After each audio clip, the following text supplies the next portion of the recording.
Naging mainit nga na usapin ang kontrobersyang ito sa mundo ng social media at pati na rin sa buong bansa. Isang kontrobersyal na video ang agad kumakalat sa social media at nagpapakita umano kay First Lady Lizata Nasmags na nag-uutos ng malupit na hakbang laban kay Vice Presidente Sara Duterte.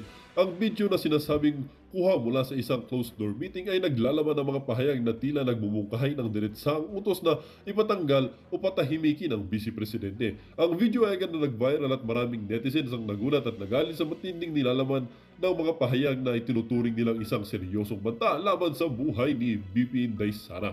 Ayon sa ilang eksperto sa politika, ito ay maaaring isang pasabog ng tensyon o pagsabog ng tensyon sa pagitan ng magkabilang pamilya at liderato sa gobyerno na sa ngayon ay nagpapaigting ng kontrobersya at intriga sa mga pampulitikang usapin.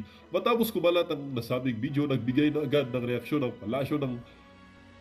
Ayon sa ilang mga insider, may mga hakbang na isinasagawa ng administrasyon upang linisin ang pangalan ng unang ginang at tiyaking hindi ito makaapekto sa stability ng pamahalaan. Habang wala pang formal na pahayag si unang ginang na si Lizata Nasmag tungkol sa insidente, ang mga opisyal mula sa palasyo ay nagsabi ng may mga investigasyon na hindi sinasagawa hinggil sa insidente.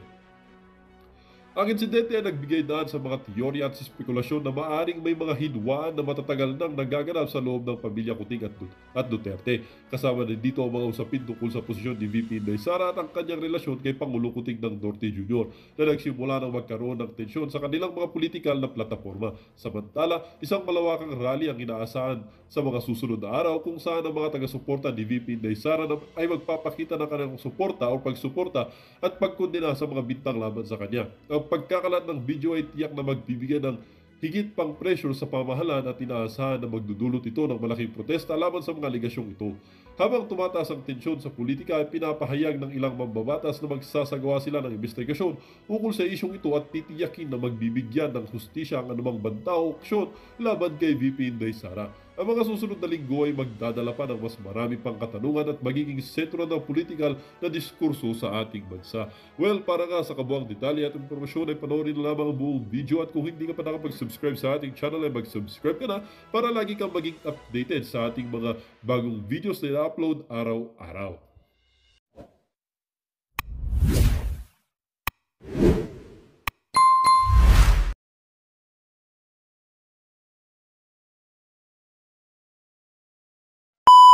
Ito ay 48 minutes pa lamang nakalipas. Iyong mga sundalo gustong, yan na malaki yan ha, nilakihan ko na para kitang-kita nyo. Iyong mga sundalong gustong magpahayag sa kanilang saloobin o kumilos, hingil sa mga ganap sa gobyerno ay kailangan magbitaw muna sa tungkulin. Grabe, no? Pero pati yung mga kasundaluhan na natin gusto nilang hawakan sa leeg. Wala nang hihigit pang patunay na meron ngang mga opisyal at tauhan ng AFP ang sukal na ang kalooban sa mga nagaganap na kamalian at katiwalian sa kasalukuyang gobyerno. Nauna rito na nagpahayag ng halos 200 retirado at aktibong opisyal na sandatahan ang nanawagan kay Speaker Martin Romualdez na magbitaw sa tungkulin matapos sumigaw ang daang-daang milyon o bilyones na nakawan, paglulustay at maling paggamit sa pondo ng gobyerno. Maugong din na balitang magkasabwat ang pamunuan ng AFP at ang PNP sa paggigipit at mistulang paglagay sa labag na alanganin na buhay ng pangalawang pangulo ng bansa matapos lumabas ang ulat na aalisin ng mga security details ni VP Sara Duterte at papalitan nito ng 24 na pulis mula sa PSG na saklaw naman sa Office of the President. Matunog din ang balita na mistulang naglalaro na ng politiko ang Chief of Staff ng AFP dahil kapalit ito ay pagkahirang sa kanyang kapatid bilang maestrado ng Court of Appeal. Grabe, no? Alam niyo yung sila, ano, katong gulat nga ako kanina, si Pahardo, ano na pala, general na. Ang bilis, no? Dahil sa huling galaw at pananalita ni General Brownie, lumitaw nga marami sa mga sundalo ang gustong gumalaw upang itama ang mga maling galawan sa lipunan at pamahalaan. Grabe, no? Biruin mo AFP na yan. Yung iba dyan, sumisigaw-sigaw pa tayo, AFP tulungan. Pero alam ko naman, yung hindi naman porket sinabi ni Browner, hindi porket sinabi ng pinaka-leader ng AFP, yun na yung pinaka-gusto ng lahat ng mga kasundaluhan natin. Siyempre, hindi natin sila idadamay dyan, no? Oo. So dito, maraming comment dito, no? Na talagang sobrang na nagalit kay Browner. Ang pinagtataka ko lang kasi dito kay Chong Browner. Yan, ang laki-laki ng picture na kay Chong Browner. Chong mo mukha mo. Kasi kadalasan naririnig natin sa mga kasunduluhan ay kaya sila nandyan sa tungkulin na yan is para sa bayan. Nagulat po ang buong Pilipinas na sabihin ni Browner na ang pinaka-loyalty niya ay sa posisyon. Ano po kaya yung ibig sabihin niya na sinasabi na siya ay loyal sa posisyon? Ano kaya ito? No? Kasi dito talagang obvious na talaga, no? Medyo masakit lang to dahil medyo masakit lang to dahil paano na yung mga kabataan na nangangarap maging sundalo, mga nangangarap maging pulis.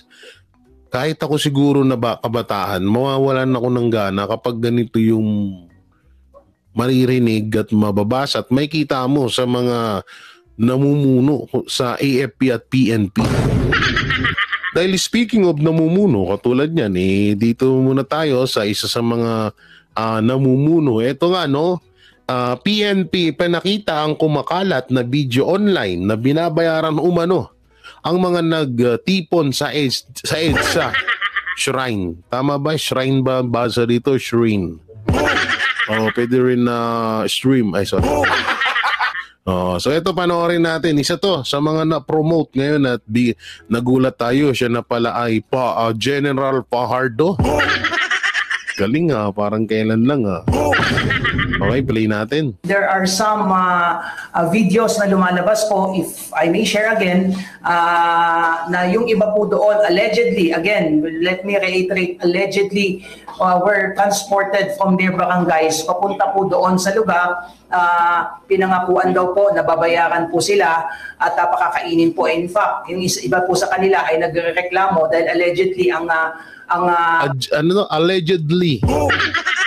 Nakakatawa lang tong balitang to kasi ginagamitan nyo pa ng allegedly tapos ibabalitan nyo na. Saan ka nakahanap na isang PNP or isang gobyerno na naniwala sa chismis? Grabe talaga. First, lahat ng ginagawa ng gobyerno ngayon, pati itong mga to, tawag dito, first time in the Philippines lang din talaga. Allegedly. Tapos kasi nga daw, may mga tao or may video na kumakalat na yung mga pupunta daw sa EDSA para suportahan si Vice President Sara Duterte ay binabayaran di umano. At may video silang hawak. Ito kasi yan napakadali lang nito Unang-una, bakit ko hahayaan mabidyohan? Bakit kami magbabayaran or mag-uusap na bayaran? Alam naman nilang delikado tong gagawin nila Alam nila na mapapahamak sila pag nabisto sila, di ba? So, hindi ba sila nagtaka na bakit may nagbibideo? Na sa maraming tao sila nag-uusap about dito. So, sa madaling salita, ito ay isang pakanana naman ng anti-Duterte. Kasi nga medyo kinabahan sila. Kinabahan sila dahil paunti-unti nang dumadami yung tao doon sa EDSA. No? Unti-unti nang dumadami. So ngayon, gumawa sila ng panibagong drama para i-brainwash na naman ng taong bayan. Na, uy, kaya pala lang pumupunta doon kasi may bayad doon. Nakanteting yung gawain nyo, ipinasa nyo sa amin. Ngayon, yung sa mga tao na yon, pwedeng totoo yun. Eto pwedeng totoo yung video na yon. Pero, kagaya ng sinabi ko kanina, pwedeng totoo yung video na yon, pero kagagawan yun ng mga anti-Duterte. Kasi napakadali nun eh. Halimbawa ako, kukuha ko ng limang tao. Ngayon, may rally. May rally sa, baliktarin naman natin, rally ng suporta para kay Marcos. Pupunta ako doon, tapos mag-hire ako or kukuha ko ng isang tiga-video na kung nga rin nagtinatago niya yung video niya na kahit alam ko naman. Tapos, ang setup ganito. Bibidyo niya ako pa kunwari at kunwari nagbabayaran kami. Ganon. Hindi kasi, ang nakakapagtaka kasi dito po, nag-allegedly kayo, tapos binabalita nyo agad. Wala pa pala kayong sapat na impormasyon, binalita nyo agad. So anong nakikita ng netizen dito? Nakikita ng netizen dito na ito ay kaya nyo lang binabalita dahil siraan ng mga Duterte. Yun talaga yun. Diba? O, tuloy natin. Pangako sa kanila ay bibigyan sila ng 500 for 3 days pero ang ibinigay lang ay 200 po. Nandyan po. Ito pa. 500 for 3 days. Sabihin na nating mga construction worker sila. Ang construction worker po ay umaaraw or kumikita po sa isang araw ng 400 to 450. Labor pa lang to hindi pa po ito mason. Kung sakali mang mga construction worker lang, construction worker sila. Sa tingin niyo ipagpapalit nila yung 500 for 3 days? Sa tingin niyo pagpapalit nila yon? Malamang hindi. Sabihin na natin mambabasura sila.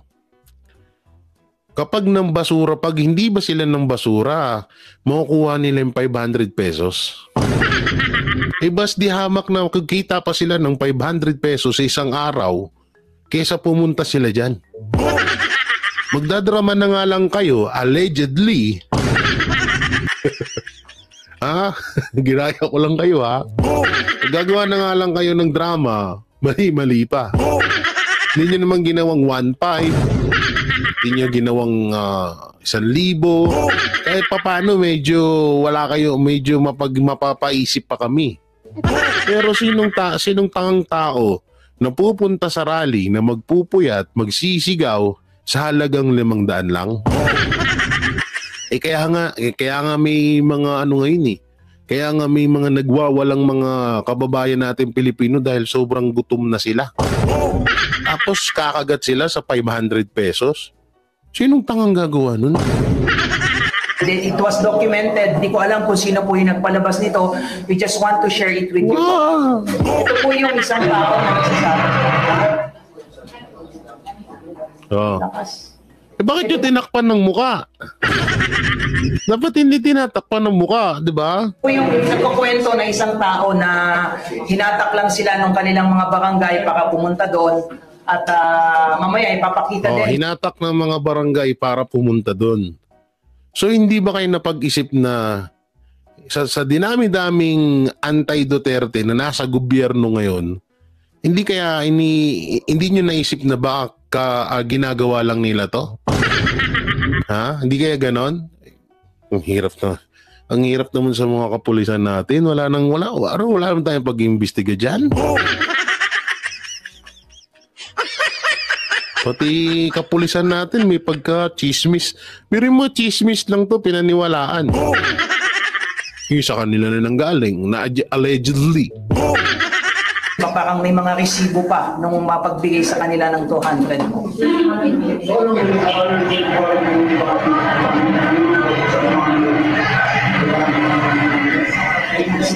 alalahanin nyo ha, alalahanin nyo. Kung matatandaan nyo ho, yung unang rally dun sa Liwasan Bonifacio, na kung saan ay nagtanim damit po itong isang vlogger ng isang bayarang vlogger na nag-hire po siya ng mga tao na mismong nagtitinda or nakatira doon sa gilid ng Liwasang Bonifacio. Kung matatandaan nyo pa ba yun? Yung issue na yon na inupahan daw sila ng kampo ni Pastor Apollo Kibuloy para lang pumunta doon. Tapos kinalaunan nabisto yung balitang yon. So ganito din yung ginawa. Kung ano yung ginawa doon, yun din yung ginawa dito. Kaya dito hindi na kami maniniwala sa inyo.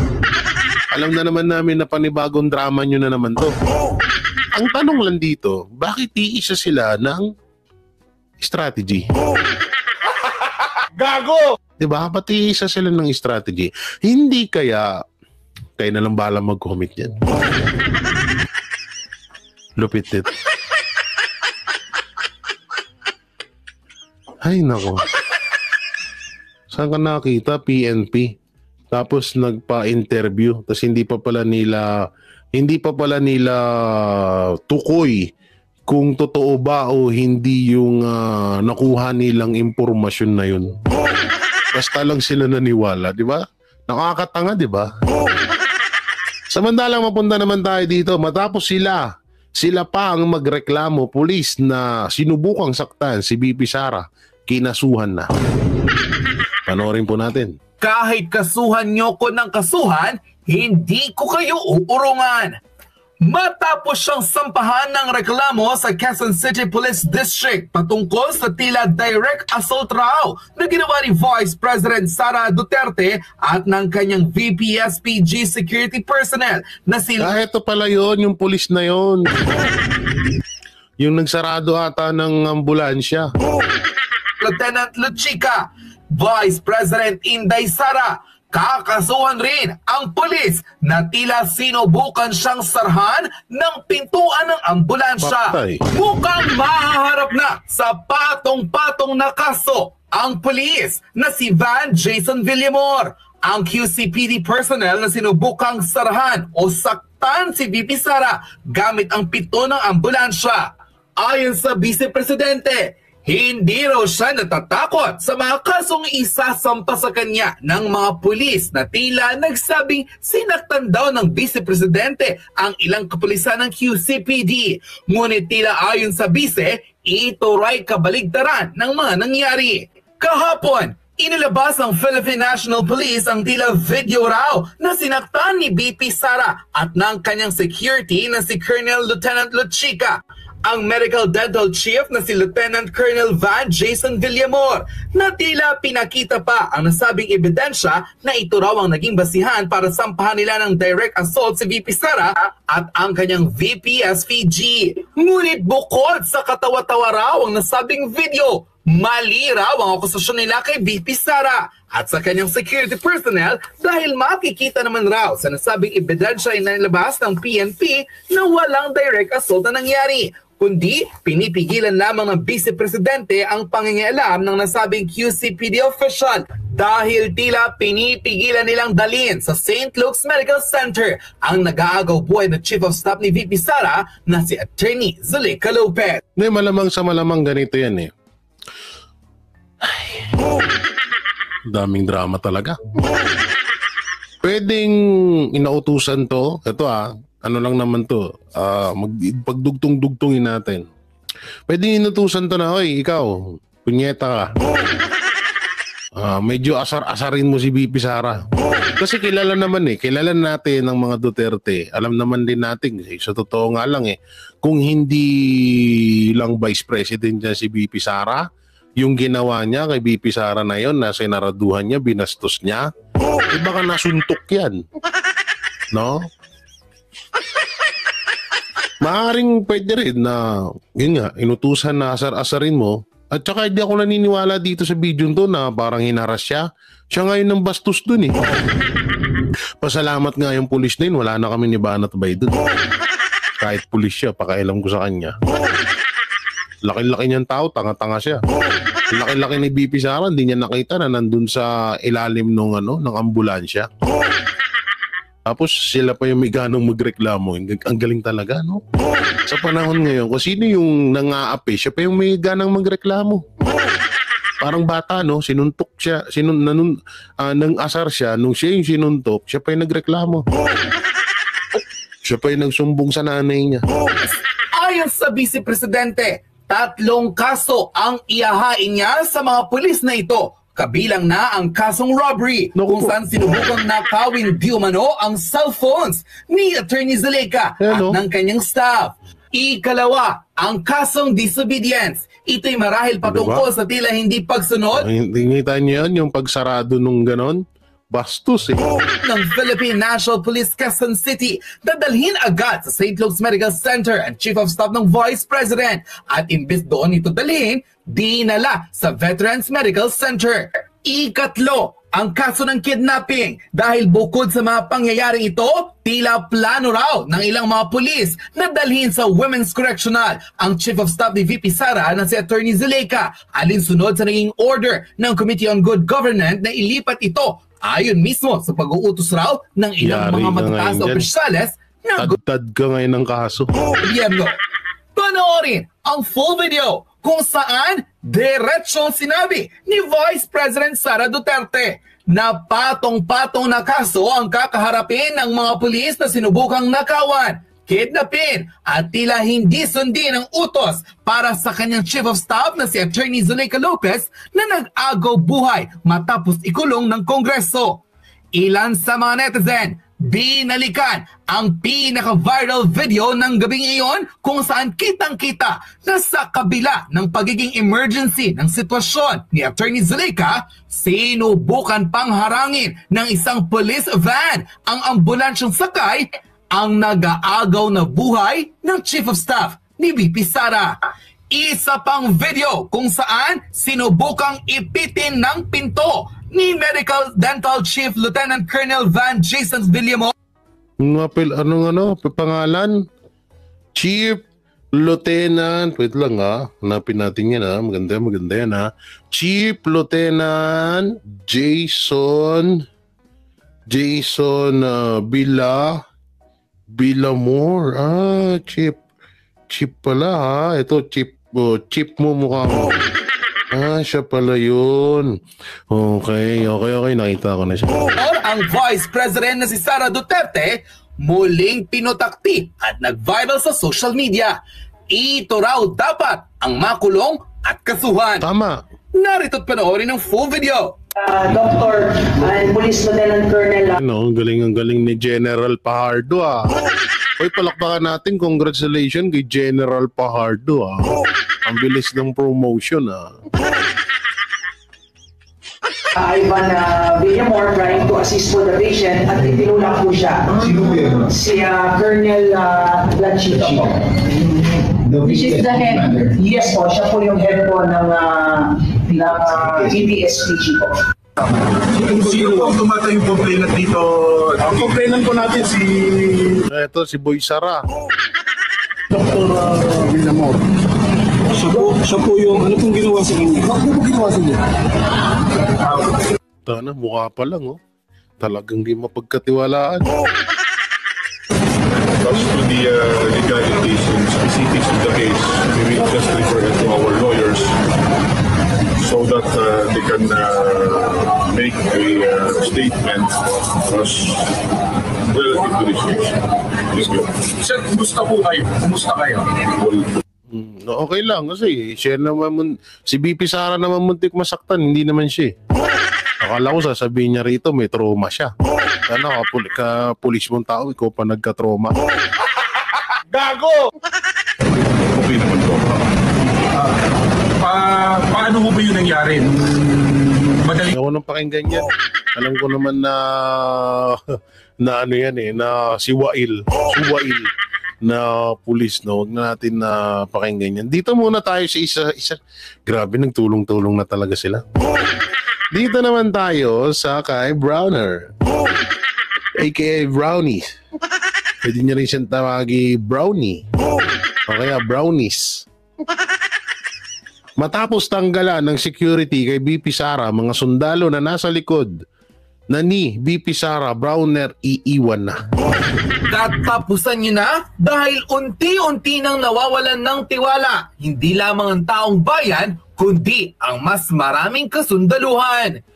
Tinawag na sinungaling at walang kwenta ang hepe ng Armed Forces of the Philippines Sakit na nun. si General Browner Jr. matapos ang kanya naging testamento na solido pa rin ang relasyon ng AFP sa pamahalaan ni President Bongbong Marcos, kasunod ito ng mga naging banta sa buhay ni Vice President Sara Duterte. Matatandang umani ng samot-saring reaksyon ang naging revelasyon ng Vice Presidente kung saan isiniwalat nito na minsan na pala siyang ipinapatay ng ilan sa mga tila ganid sa kapangyarihan at hindi raw dito nangialam ang AFP kahit na nasa panganib ang buhay ng Vice Presidente. Kaya naman pala ito nung panahon ng KOJC, panahon na binalahura, binastos ang kingdom of the Jesus Christ. Di ba, lagi natin pinagsisigawan, asan na ang AFP? Asan na ang mga sundalo? Kasi sundalo lang yung tanging natin, natatanging masasandalan natin or nila noong mga panahon na yun, no? Pero walang dumating. So ito, napakalinaw na dito sa bidyong to at sa mga sinabi ni General Brownie o Browner, no, na dito ang linaw talaga na kampi siya sa nakaposisyon. Hindi galing sa akin yan, nanggaling sa iyo mismo, Browner, So doon, kung ang leader ng isang sundalo ay may kinakampihan or may pinapanigan, huwag na tayong umasa na yung mga kasundaluhan ay biglang darating sa oras ng kagapitan.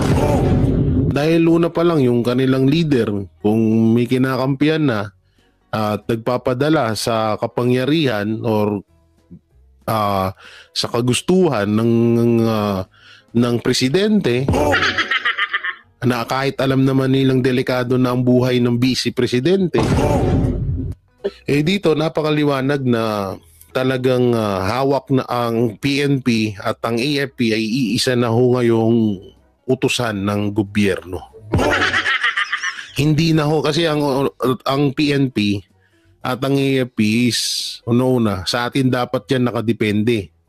Tayo dapat ang pinagtatanggol ng mga yan, hindi ang gobyerno. Hindi yung presidente, hindi yung mga congressman, hindi gano'n kasi una. Kaya sila nandyan sa tungkulin na yan is para sila sa bayan, no? Para sila sa sa flag at sa konstitusyon. Kaso dito maliwanag na pang ano lang talaga. Tsaka sinabi na rin ni Browner na pang ano lang pala talaga sila. Pang tawag dito kung sino yung mga nasa posisyon. Kaya wag na ho tayo umasa, ha. Pero ulitin ko, hindi ko nilalahat ng mga sundalo. May mga, alam ko meron dyan na talagang nakasuporta kay BP Sara Duterte. Hindi lang sila makagalaw dahil nga dito sa leader nila. Kampi yung leader nila sa administrasyon, wala tayong magagawa. Mas naalarma raw ang Vice President na si Inday Sara ng pati ang kanyang pamilya at mga taga-opisina o ang mga opisyales ng Office of the Vice President ay dinadawit na rin sa banta. Dahil dito, pumalag na ang mga retirado at maging kasapi ng Armed Forces of the Philippines na alam ang tila katiwalaan hindi lamang sa pamahalaan kundi maging sa buong kasundaluhan. Nagbanta rin ang ilan sa kanila na kapag may nangyaring masama kay VP Sara, hindi raw sila magdadalawang isip na kumalas at ipaglaban ang konstitusyon ng bansa. Ayon sa open letter ng isang concerned citizen na isiniwalat ang kasinungalingan ni General Browner matapos tanggalin di umano ang mga security personnel ni Vice President Sara Duterte, an open letter to the Chief of Staff and Armed Forces of the Philippines. This letter concerned your recent interview in which stated, "I just want to clarify that the reason why we are doing this, relieving VPSPG personnel, is because we receive a subpoena from the Philippine National Police. An investigation will be conducted to the members of VPSPG. We do not yet know the specifics of this case or the investigation, but because of the subpoena, it means they are unable to perform their duty to protect the..." Nakakahiya lang ho dito sa nangyari at dito sa mga pinagsasabi ni Browner, kasi hindi lang naman siya yung damay dito eh. At hindi lang siya yung nakakahiya dito. Nakakahiya dito, ang masama ko dito, damay lahat ng mga sundalo. Na kahit na alam na nila na nakakaramdam na sila ng panggigipit na ginagawa ng gobyerno. Yun lang yung masama dito, no? So wala tayong magagawa eh. Oo. So ito, dito na tayo sa isang video natin. Pinuputol-putol ko lang para hindi kayo mga samantalang ito nga, Pinoy Survivor. Kaya Cap Dado pumunta na ho sa EDSA. Panoorin natin to. Hindi binoto. Pero ako binoto ko. Binigyan ko siya ng oras ko. Na kahit ako walang Malaking tao pala to. pakialam, binigyan ko siya ng oras. Ngayon, fast forward, 2 taon na lumipas. Bakit ako nandito? Bakit kayo nandito? O bakit ka nandito? Bakit ka nandito? Nagudol! O nagudol. -1, 31 million, -1. 30,999,999. -1, 39,999,990. Bakit kayo nandito? Marcos arrest yan! Bigla, pag naman, yan mo na. Taong bayan. We are seeking redress. We are seeking redress for our grievances. We are seeking answers. Akala ko, wait lang kasi nung sinabi ni Cap Dado nung nakaraan, ewan ko lang kung may mga kasama siya.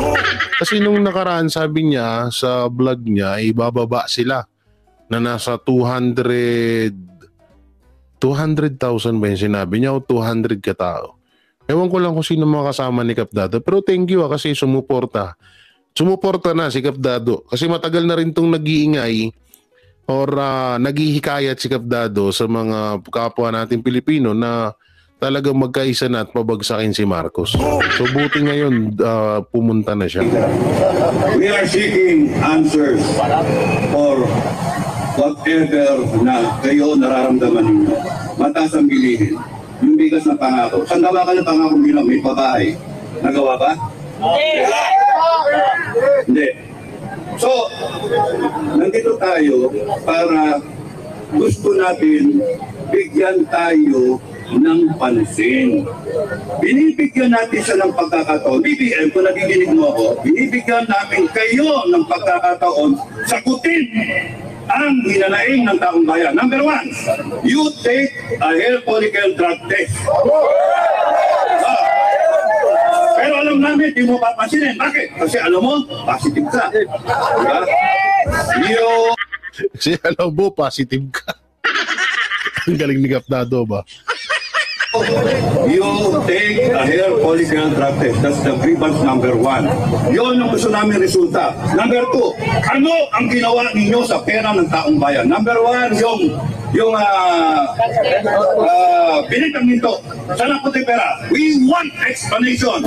Ano yung nangyari sa PhilHealth Fund? We want explanation. Ano nangyari dun sa 1.4 billion na flood control program? Nagkumabaha pa rin.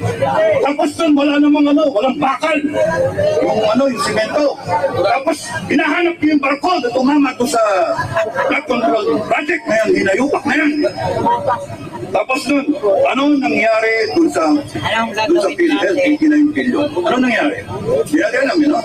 Ano nangyari dun sa mga pera? Doon, marami ka pa. 500 billion, napunduan ng 250 billion, nasaan na? Kumikita pa? Pera ng taong bayan yun. Pera yun ng mga empleyado. And yet, walang walang sagot. Pero kayo sinasagot ninyo yung grievances ninyo. Ano yung grievances ninyo? Takot na takot kayo kay Sara, takot na takot kayo kay Duterte, kay Digong. Hindi yun ang gusto namin. Ang gusto namin, sagutin ninyo. Please, sagutin ninyo. At kayo mga nakapaligid kay Marcos, kayo Ano daw yung sinabi niya? Takot na takot kay VP Sara, takot na takot kayo kay Digong. Hindi yun ang gusto namin. ninyo. Please, sagutin ninyo. At kayong mga nakapaligid kay Marcos, kayong mga AFP at mga PNP, pakiusap, huwag niyong aawayan yung AFP, PNP. Nasasaktan kami. Galing kami doon. May mga kasama kami na ex-PNP, may kasama kaming mga ex-military. No? Hayaan nyo lang sila. Bakit? May trabaho silang ginagampanan, mas malaking problema nila. Kung hindi sila tutugon sa hinanaing ng taong bayan, tayo ang tutugon sa hinanaing natin. Tayo. Wala nang iba. Tayo. Tayo ang hihingi sa tulong. Totoo yun ha, totoo yung sinabi ni Kap Dado na yun. Huwag natin idamay talaga yung mga AFP. No, yung mga kasundaluhan, mga kapulisan. Kasi hindi naman lahat talaga dyan napipilitan lang din talaga sila gawa ng trabaho nila. Pero sana rin naman gumising na rin sila sa katotohanan sa mga salitang ganyan at kumilos na rin sila. Kasi sila, damay din sila sa nahihirapan, damay din yung pamilya nila, di ba? Sa sarili natin. Kung hindi sasagutin ng gobyerno ang problema ng taong bayan, tayo ang tutugon, tayo ang sasagot. Tama! Why? Because we are above everyone. We have the sovereign will. Tayo yung pinakamatas. Ito lang yung konstitusyon. Ito lang. Tayo. Ito. We, the sovereign Filipino people, imploring the aid of Almighty God in order to establish a democratic and just society, that shall, and a government that shall embody our ideals. Ideal ba yung mag-group tayo? Ideal ba yung magnakaw? Yung anak mo nga magnakaw, papaluin mo isitayin mo Yung kongreso, pinaplanter tayo. Ano? Bawal ba bawal ba magalit? Contempt? Iyo, contempt. Yes or no? Kaya na nyo. Yan ang sagot nyo.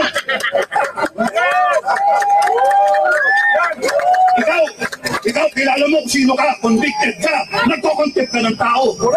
Hanip ka. Parang wala ako ng boses. Nabuta tataloy si Franz Castro dun May bukas ka rin.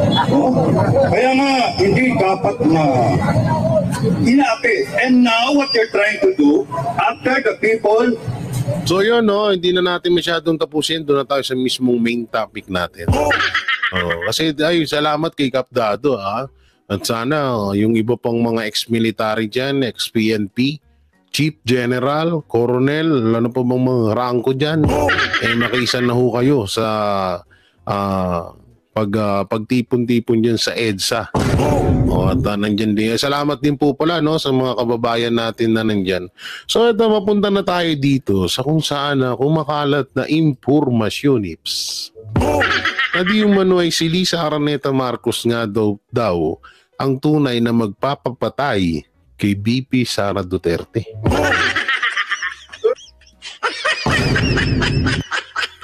Ewan ko lang kung gaano to katotoo So papanoorin ho natin. At ito ay pinost pa ng ABS-CBN. Grabe ABS-CBN sa ABS-CBN to sip-sip Gustong makabawi sa mga Duterte Gustong makabalik ang prangkisa Galing-galing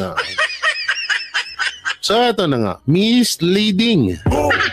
Sabi dito, pinuto lang interview ni First Lady Lisa Araneta Ma'am Shitars sa isang YouTube show para pagmukaing. Sinabi nito na kaya niyang ipapatay si Vice Presidente Sara Duterte anumang oras sa original na interview noong April 2024 ay tinukoy ni Marcos ay ang kanyang gawin para tapatan ang di umano'y concerted effort, kung tama ba yung basa ko, ng mga pro-Duterte vloggers para sirain ang pangalan niya at ni Pangulong Ferdinand Marcos. Wait lang, anong sinasabi mong sirain ng pro-Duterte vloggers? Baka ikaw yun. Baka kayo yun. Kayo lang naman mahilig sa ganyang gawain eh. No, kayo lang naman mahilig sa... Tsaka ito katotohanan, si Lisa Marcos mismo ang naunang nagsabing anytime kaya niyang ipasasin si BP Sara. Panoorin niyo. Meron kaya nito yun? Pero yan na natin panoorin yan. Dito lang, nagulantang ako dito na pinutol daw yung TV show na yun. Baka ayun nata yung kay Katunying.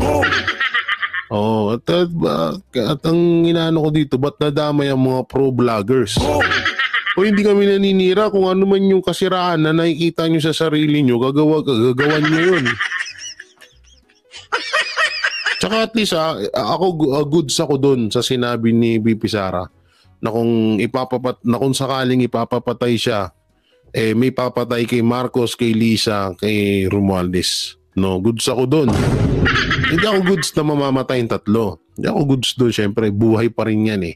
At Diyos lang ang natatanging magdesisyon yan kung kukunin niya na ba o hindi. No? Pero ang sinasabi kong goods ako doon sa sinabi ni BP Sara, kasi hindi na malabo ngayon na mangyari yun. Wag naman sana din mangyari. Kasi una, tinanggalan na si BP Sara ng security. So madali nang makagawa. Sa dinami-daming galit sa Duterte, yung mga drug lord. Yung mga sindikato na tinabla ni dating Pangulong Rodrigo Roa Duterte. Anytime pwede na nilang gawin yun. Tapos, ang nakakatakot pa dito, yung mga PSG or mga security ni BP Sara tawag dito, hindi niya mismo kakilala at galing pa sa gobyerno. Kung matatandaan natin, sinabi ni BP Sara na kung sakaling ipapatay siya or ipapatay siya, ay patayin na rin itong tatlong to. So sa madaling salita, wala siyang tiwala dyan sa tatlong yan. Tapos binigyan pa siya ng mga security na galing doon. So kung hindi man totoo itong sinabi na to, na pinutol yung video para pagmukaing si Lisa Araneta Marcos nga ang gusto magpapatay kay BP Sara Duterte, pakailam namin. Pakailam namin dyan. Ay, gwapo ni Byron, no? Gwapo ni, ni Boss Bay, oh. Hindi, wala, totoo naman yun, eh. Wala mo kami pakailam dun, eh. Di, fake news